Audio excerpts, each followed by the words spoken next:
শান্তিপূর্ণ বাংলাদেশ আমরা চাই। স্বাধীনতার যে মূল বক্তব্য, মানুষের কথার মূল্য, মানুষের চলার মূল্য, মানুষের জীবনের মূল্য, এই মূল্যগুলো থাকতে হবে।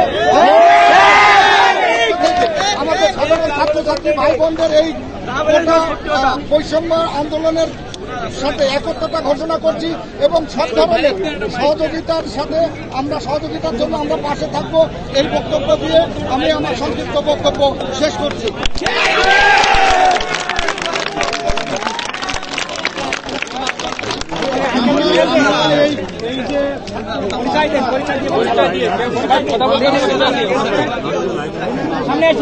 সবাই পরিচয় দিয়ে কথা বলবে।